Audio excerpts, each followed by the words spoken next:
यस्तो राति पनि के काम हो मेरो गमलामा। अनि मैले त आज एउटा नयाँ फुल मागेर ल्याएको छु। यो फुलको बिरुवा आज सार्दैछु। अनि यस्तो चिसोमा पनि तरकारी किन्न जाँदैछौँ साथीहरू हामी फुल भ्लग हेर्नु है त।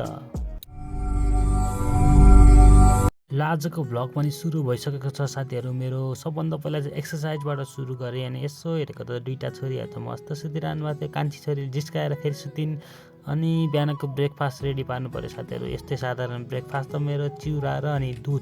अनि यता चाहिँ एउटा लोकल सुन्तला छ यस्तो गुलियो कि यस्तो छोडाउँदा यत्रो सानो तर खाना त एकदम मिठो होइन। यस्तो छोडाको त एउटा सिङ्गै मेरो मुखमा अट्छ। कत्रो होला त सुन्तला साथीहरू होइन कल्पना गर्नुहोस्। अनि म चाहिँ अब ड्युटीतिर जानु पऱ्यो। ड्युटी गएर पनि फेरि आइसकेँ घरतिर है त साथीहरू। A few moments later. ड्युटीबाट आएको त ठुली छोरी चाहिँ होमवर्क गर्नमा व्यस्त रहेछिन्। अनि एउटा कुरा चाहिँ मैले आज एउटा फुलको बिरुवा मागेर ल्याएको थिएँ। दुईवटा गमलामा एउटै फुल रहेछ। अनि त्यसलाई चाहिँ मैले एउटै गमलामा रोप्दै सानोबाट ठुलोमा।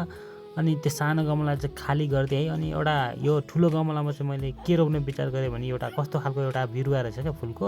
यो त फेरि एकदम अट्र्याक्सन खालको त्यो मागेर ल्याएको थिएँ मैले। त्यसलाई मैले त्यसमा सारिदिएँ। अनि भित्र आएको त फेरि व्यस्त छन् सबैजना होमवर्क गराउन र गर्नमा होइन। अनि मेरो के काम होइन साथीहरू। अनि त्यसपछि खाना खाएँ। खाना खाएर चाहिँ फेरि हामी दुईजना चाहिँ वाकिङ जस्तो हुन्छ भनेर तरकारी किन्नको लागि गयौँ साथीहरू। तरकारी पनि किन्न सकिने अनि वाकिङ पनि गर्न सकिने तरकारी किनेर हामी चाहिँ घरतिर फर्क्यौँ साथीहरू। घरमा आएको त दुईवटा छोरीहरू चकचक गरेर बसिरहेको थिइन्।